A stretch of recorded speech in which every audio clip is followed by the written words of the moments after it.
Donor-conceived births are on the rise in Europe, and it's a cross-border business. Experts say it's because people want children when they're older, without a partner, and in same-sex couples. But recent controversies surrounding so-called super donors have led some EU countries to call for common rules. We look at the medical and ethical challenges in this episode of EU Decoded. Each EU country sets a maximum number of children born from a single donor.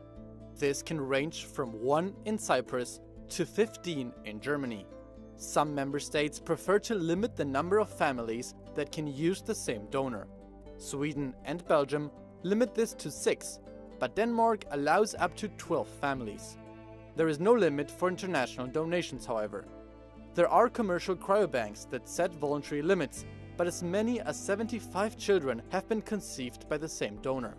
These super donors increase the risk of unwitting incest and the spread of genetic abnormalities. There is also concern about the psychological harm to children who could find out later in life that they have dozens of half-siblings. We asked Europeans if they shared these concerns. Aber es ist schon gut, wenn man weiß, wer die Person ist, ne? Weil man weiß nie, was die andere Person mitbringt, Charakterzüge und mentale Sachen, alles so. Für mich ist das dann schon so eine ethische Frage irgendwie. Was machen Menschen mit ihrem Erbgut?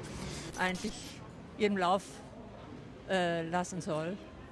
Und von daher finde ich also persönlich, dass das ist eine Kunst der Medizin, aber es ist nichts, was ich befürworte. Credo che come tutti gli aspetti importanti vada regolamentato nel miglior modo possibile, in maniera chiara.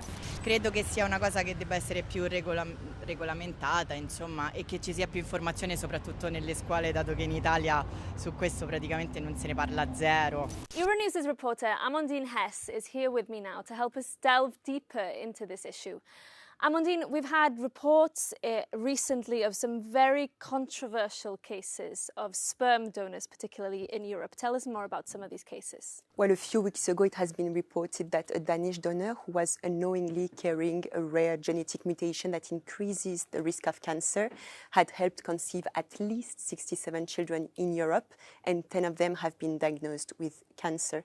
And then there is the issue of super donors who help conceive dozens or even hundreds of children, and it raises concerns because it increases the risk of consanguineous relationships among donor-conceived individuals. And finally, 50% of egg donation treatments take place in Spain because it has more liberal assisted reproduction laws. So patients travel there for treatments, but there are some questions on the ethical implication of commercialized egg donation.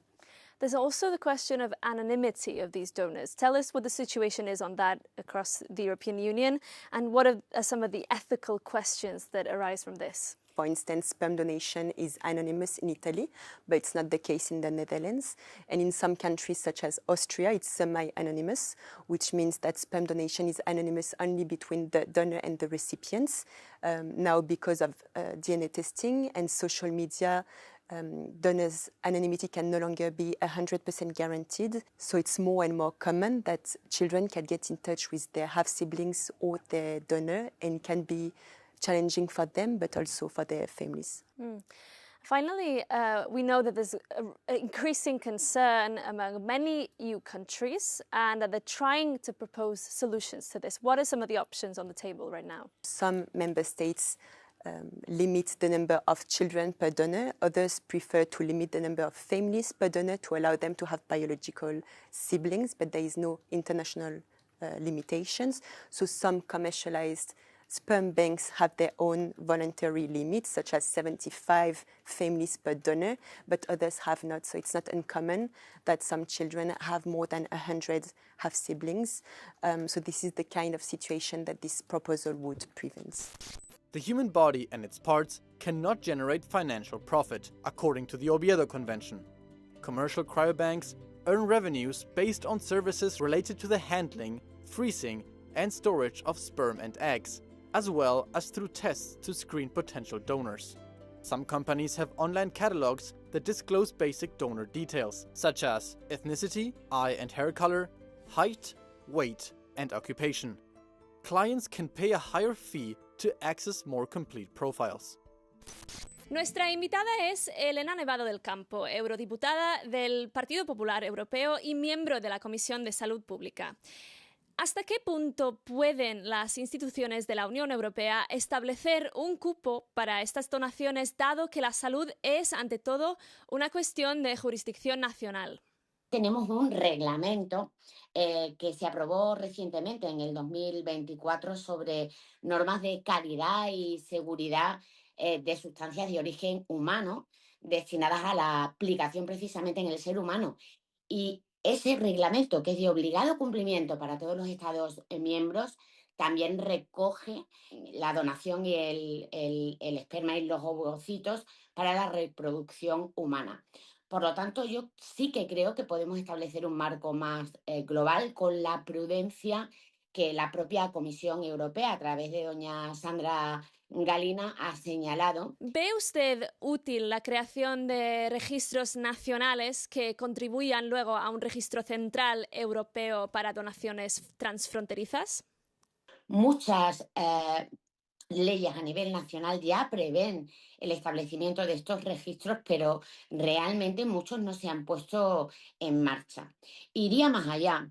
Casi que por una cuestión de ética deberían establecerse registros de carácter internacional, puesto que estas donaciones traspasan las fronteras también de la propia Unión Europea. Las empresas que recolectan y comercializan esperma y óvulos afirman que faltan donantes. ¿Cuál podría ser el impacto de establecer nuevos límites? Estamos hablando de la protección de la infancia y el derecho a saber si a través de estas respuestas, dada la baja natalidad que azota también a Europa, puede dar lugar a transmisión de algún tipo de enfermedades. Por lo tanto, frente a esta actitud de los bancos, tenemos que ir más allá y pensar que hay que establecer esas medidas de calidad y de seguridad para proteger la salud humana y la infancia.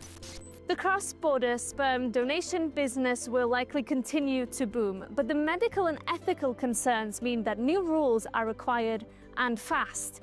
But it's unclear what Brussels can do. For now, 8 EU countries are calling on Brussels to consider a cap on the number of children that can be conceived from one donor.